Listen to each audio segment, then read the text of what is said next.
Hello friends, আমি tarot for you 222 চ্যানেলের পক্ষ থেকে আজকে আবারও নিয়ে এলাম নতুন একটা ভিডিও। এবং এই ভিডিওর সাবজেক্ট কিন্তু কমপ্লিটলি ব্র্যান্ড নিউ। কালকে রাত্রিরে তোমার পার্টনার তোমাকে নিয়ে কি ভাবছিল এবং কি কি চেঞ্জ এলো তার মধ্যে, এইটা কিন্তু contact, no contact, less contact, long distance relationship সবার জন্য। তো চলো বন্ধুরা দেখে নিই তোমার পার্টনার কালকে রাত্রে ঠিক কী ভাবছিল, কি কি বদল এলো তার ভাবনাতে। চলো আমরা দেখে নিই।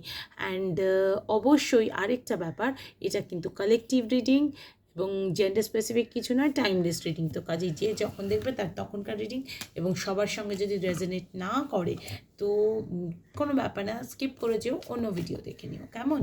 তবে বন্ধুরা তোমরা সবাই সুস্থ থাকো, ভালো থাকো, শান্তিতে থাকো। আমি সব সময় এটাই চাই, এবং সব থেকে বড় কথা পজিটিভ থাকো এবং সেলফ ওয়ার্ক করো, নিজেকে ভালোবাসো, দেখবে চারপাশটা আরও বেশি সুন্দর হয়ে গেছে। কারণ সবাই যদি নিজেকে ভালোবাসতে শিখে যায়, এর থেকে বলো ভালো কিছু আর নেই। কারণ মানুষ নিজেকে ভালো রাখলে তবেই আশেপাশের মানুষজন, পরিবেশ সব কিছু ভালো থাকে, ঠিক আছে? এবং তোমরা সবাই একটু নেচারের কাছাকাছি থেকো, নেচারের কাছাকাছি থাকাটা আমাদের ভীষণ দরকার সুস্থ, ভালো, সুন্দর জীবনযাপনের জন্য। তো বন্ধুরা চলো আর দেরি না করে দেখে নিই তোমার পার্টনার কালকে রাত্রিরে তোমাকে নিয়ে ঠিক কী ভাবছিল, কী কী চেঞ্জ এলো তার মধ্যে। তো চলো দেখে নিই। The Strength, 9 of Pentacles, 4 of Wands, King of Swords, 2 of Cups, আরে বাবা বাহ, The Magician, 6 of Swords, and তলায় Ace of Cups। তো বন্ধুরা যাদের এখানে সম্পর্ক কমপ্লিটলি নো কন্ট্যাক্ট বা থার্ড পার্টির কাছে গেছে পার্টনার, এরকম সিচুয়েশন, বা থার্ড পার্টির কাছে না গেলেও কোনো যোগাযোগ নেই এরকম সিচুয়েশন, তাদের জন্য বলছি থার্ড পার্টির কাছে গিয়ে কিন্তু তোমার পার্টনারের একটা লাইফ লেসেন্স হয়েছে, ঠিক আছে? যে যত সমস্যাই থাক, আলটিমেটলি তুমি মানুষটাই যে তার জন্য একদম অ্যাপ্রোপ্রিয়েট, সেটা কিন্তু তোমার পার্টনার বুঝতে পেরে গেছে। এবং আরও একটা ব্যাপার, যে পার্টনার কিন্তু এবার নিজেও সেলফ গ্রোথ, সেলফ লাভটা শিখছে, এবং কি করে নিজেকে ভালো রাখবে সেটা শিখছে। এবং সেটার কারণ কি জানো? সেটার কারণ তুমি, যে তোমার পার্টনার তোমার লাইফ থেকে চলে যাওয়ার পরও তুমি কিন্তু ভেঙে পড়োনি, তুমি কিন্তু কন্টিনিউয়াসলি স্ট্রংলি মানে ফাইট করে যাচ্ছ, কন্টিনিউয়াসলি নিজের সঙ্গে, সিচুয়েশনের সঙ্গে, সব কিছুর সঙ্গে। এবং আলটিমেটলি সেলফ লাভ করতে শিখেছো, তুমি আরও গ্রেসফুল হয়ে গেছো। কি করে হয়েছো সেটা কিন্তু পার্টনার বুঝতে পারেনি, কিন্তু যখন রিয়েলাইজ করেছে যে কিভাবে হয়েছো, তারপর কিন্তু সেও সেই টেকনিকটা অ্যাপ্লাই করেছে। কারণ সে তো থার্ড পার্টি সিচুয়েশনে ভালো ছিল না, একদমই ঠিক ছিল না।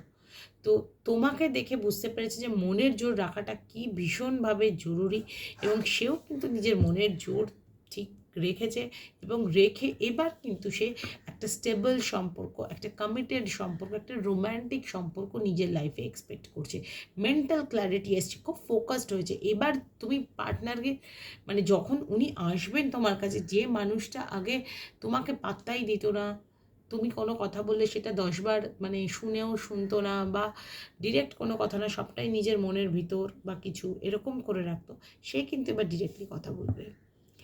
এবং সে নিজে কতটা ইন্টেলিজেন্সটা মানে এতদিন কাজে লাগায়নি, এখন সে কাজে লাগাচ্ছে, ফোকাসড হয়েছে কাজের প্রতি। তার ওয়েলথ কী করে বাড়াবে, কী করে স্ট্রং স্টেবল একটা মানে জীবন এক্সপেক্ট করবে নিজের জন্য, বা কিছু নিজভাবে বানাবে, সেগুলো কিন্তু সে ভাবছে। এবং শুধু তাই না, তো নিজে স্টেবল না হলে যে তোমাকে স্টেবিলিটি দিতে পারবে না সেটাও কিন্তু সে জানে। এবং দেখো বন্ধুরা, তোমার সঙ্গে সে কিন্তু দেখা করতে চাইছে, রোম্যান্টিক ডেট নাইট কল্পনা করছে, এবং তোমার সঙ্গে কিন্তু সম্পর্কটা রিউনিয়নের কথা ভাবছে বন্ধুরা। একটু অন অফ সিচুয়েশান যাদের রয়েছে তাদের ক্ষেত্রে বলতে পারি এই অন অফ সিচুয়েশানটা কিন্তু এইবার চলে যাওয়ার টাইম এসেছে। যাদের লেস কন্ট্যাক্ট, আমি এটা তাদের জন্য বুঝি। লং ডিস্টেন্স রিলেশনশিপে আমি কিন্তু দেখতে পাচ্ছি এইবার কিন্তু পার্টনার মিস করতে শুরু করেছে তোমায়।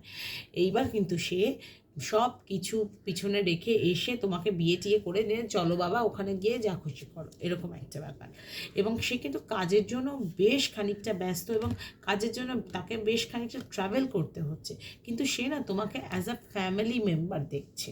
ঠিক আছে, যে না এই জায়গাটা আমাকে ঠিক করতেই হবে। এবং যাদের ক্ষেত্রে থার্ড পার্টি সিচুয়েশনটা ক্যারিয়ার বা কাজ বা জব কোনো, তাদের ক্ষেত্রে বলতে পারি পার্টনার কিন্তু ভীষণভাবেই কাজে যেমন সময় দিচ্ছে, কিন্তু সে রিয়েলাইজও করেছে যে তাকে কিন্তু এবার এই সম্পর্কের পেছনেও সময় দিতে হবে, না হলে কিন্তু এবার আর সম্পর্কটা টিকবে না। কিন্তু এত কিছুর পরও পার্টনার কিন্তু ক্ষমতাটা নিজের হাতে রাখতে চাইছে, পাওয়ারটা নিজের হাতে রাখতে চাইছে। তার কারণ কি না, সে জানে কিভাবে ম্যানিপুলেট করতে হয়। কারণ সে বেশ এতদিন টুপি চাপা দিয়ে প্রচুর তো চলে গেছিল সব রকম সব কিছু সামলে, এবার কিন্তু সে কমিটমেন্ট নিয়ে আসতে চাইছে। আর যাদের কানেকশন রয়েছে, যারা ম্যারেড, তাদেরকে নিয়ে বলতে পারি তাদের কিন্তু বন্ডিংটা আরও স্ট্রং হচ্ছে। মানিটারি দিক থেকেও পার্টনার কিন্তু কোনো কিছু গেইন করবে, বা হয়তো প্রমোশন হলো সেরকম রয়েছে। অ্যান্ড তাদের মধ্যে কিন্তু রোম্যান্টিসিজমটা আরও বাড়বে, আপনারা কোথাও ট্রাভেলও করতে পারেন। আর এক্সট্রা ম্যারিটাল অ্যাফেয়ারের ক্ষেত্রে বলতে পারি হ্যাঁ, থার্ড পার্টি সিচুয়েশান তো রয়েছে, সেটা আপনিও জানেন এবং আপনার পার্টনারের জীবনে রয়েছে উনিও জানেন। তো কাজেই সেই জায়গাটাকে বাদ দিয়েই কিন্তু উনি আপনাকে ভালোবাসছেন, এবং জায়গাটা কিন্তু আরও অনেক বেশি স্ট্রং হচ্ছে, আমি সেটাই দেখতে পাচ্ছি। এবং মানে ম্যানিপুলেশনের জায়গা যত না আছে এক্ষেত্রে ওনার উইল পাওয়ার ভীষণ কাজ করছে, যে উনি আপনার সঙ্গে দেখা করতে চান। হয়তো আপনাদের অনেক দিন দেখা হয়নি, ডেটে যাননি, একটু ভালো কথা বলেননি, একটু রোম্যান্টিক হননি।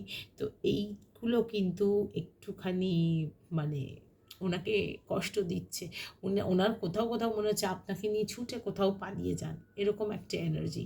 ঠিক আছে, অ্যান্ড এখানে আরও আমি দেখতে পাচ্ছি যাদের পার্টনাররা একদম নো কন্ট্যাক্টে আছে, তারা কিন্তু আসবে বা বন্ধুদের থ্রু দিয়ে যোগাযোগ করবে, কিছু তো করবে, এবং ভীষণ লজিক্যাল কাজ করবে এবার। যে পার্টনার একেবারে হ্যাঁ ফ্যাফা করে ঘুরে বেড়াতো, তার ইন্টেলেকচুয়ালিটি দেখে, ইন্টেলিজেন্স দেখে তোমার কিন্তু এবার হাঁ হয়ে যাওয়ার টাইম হয়ে গেছে। ঠিক আছে, এবং পার্টনার কিন্তু এবার যে পার্টনার তোমাকে ক্রমাগত এড়িয়ে চলতো বা কিছু, সে কিন্তু এইবার তোমাকে নিয়ে ডেটে যাওয়ার কথা ভাবছে, ঘুরতে যাওয়ার কথা, প্ল্যানিং প্রোগ্রাম, অ্যান্ড ফ্যামিলিতে কেউ ইনক্লুড করতে চাইলে যা করে তুমি কিন্তু সেইগুলোই দেখতে পাবে। তো পার্টনারের কিন্তু একটা ম্যাসিভ চেঞ্জ এসছে বন্ধুরা, এটা বলতেই হবে। ভীষণ চেঞ্জেস এসছে, বড় চেঞ্জ এসেছে। তো বন্ধুরা চলো দেখি তোমাদের জন্য গাইডেন্স কি আছে।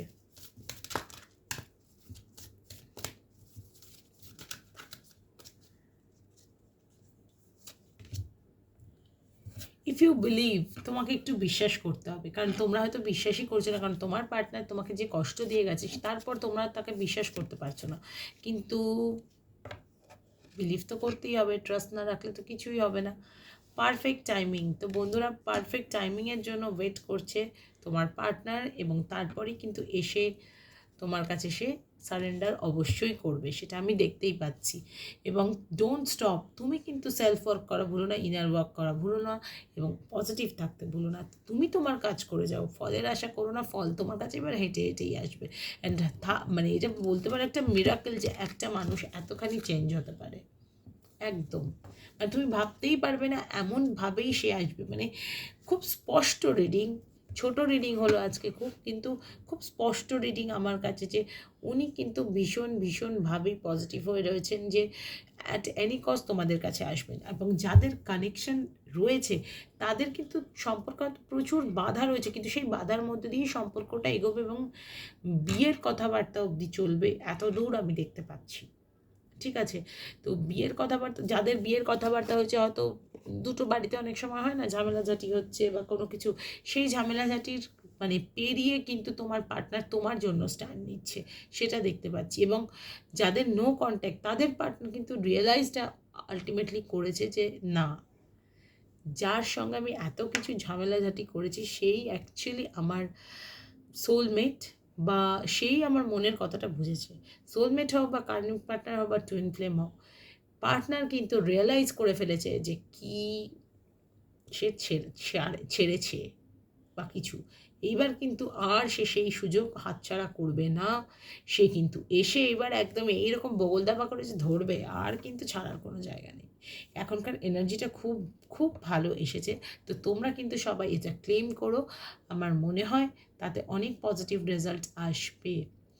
তো যেসব বন্ধুরা ভীষণভাবে চাইছো যে পার্টনার খুব তাড়াতাড়ি ফিরে আসুক, তাদেরকে আমি বলবো একটা ছোট্ট মানে রেমেডি বলে দিচ্ছি। রবিবার দিন একটা কাঁচের পাত্রে জল নেবে, তাতে নুন গুলবে, সন্ধ্যাব লবণ হলে ভালো হয়, সন্ধ্যাব লবণ গুলবে, গুলে তার মধ্যে অন্তত 41 খানা ওই লঙ্কার, শুকনো লঙ্কার যে বীজ হয় ওটা দেবে, ঠিক আছে? দিয়ে এই জলটাকে তোমার পার্টনারের মাথার উপর তো ঘোরাতে পারবে না, যাদের নো কন্ট্যাক্ট, আর যাদের কন্ট্যাক্ট আছে তারা ঘোরাতে পারো, বা ম্যারিড যারা তারা ঘোরাতে পারো, যারা এক্সট্রা ম্যারিটাল আছে তারা ঘোরাতে পারো, আর যারা লং ডিস্টেন্স আছে তারা তো পারবে না, তারা ফটো, পার্টনারের ফটোর ওপর 7 বার এরম করে ঘুরিয়ে নেবে, ঠিক আছে? ঘুরিয়ে নিয়ে তারপর সেটা পূর্ব দিকে, বাড়ির ছাদে হোক বা কোথাও, বা বাড়ির আশেপাশে কোথাও পূর্ব দিকে রেখে দিয়ে চলে আসবে, ঠিক আছে? ওই জলটাকে ফেলে দেবে কি রেখে দেবে, মানে রেখেও দিতে পারো ফেলেও দিতে পারো, অসুবিধা কিছু নেই, ওটা একটু রেখে দেবে একটা দিন, ঠিক আছে? দেখো তোমার পার্টনার কিন্তু খুব তাড়াতাড়ি তোমার কাছে আসবে, এবং যখন ওই 7 বার মাথার ফটোর ওপর ঘোরাবে, তুমি কিন্তু 7 বার অবশ্যই তোমার পার্টনারের নামটা নেবে, ঠিক আছে? এর বেশি কিচ্ছু করতে হবে না, কাজটা করার সময় শুধু পার্টনারের নামটা নেবে, এবং গুড ইন্টেনশনে করবে, কোনো ব্যাড ইন্টেনশনে করো না, কেমন? এই ছিল ছোট্ট রেমেডি। এটা খুব প্রচলিত রেমেডি, তোমরা মানে দেখতেই পারো, কোনো অসুবিধা নেই, ইউটিউবেও হয়তো অনেকে শেয়ার করেছে। এটা খুব প্রচলিত রেমেডি, করে দেখতে পারো, কেমন? তো আজকে এই অবধিই থাকলো। আমার সঙ্গে নেক্সট তোমাদের দেখা হবে আবার অন্য কোনো রিডিংয়ে, এবং অফকোর্স লাইভে। কালেকটিভ রিডিং তোমাদের কতটা রেজোনেট করলো আমাকে কিন্তু অবশ্যই জানিও, তবে 50 to 60% রেজোনেট অবশ্যই করবে, সেটুকু বলতে পারি।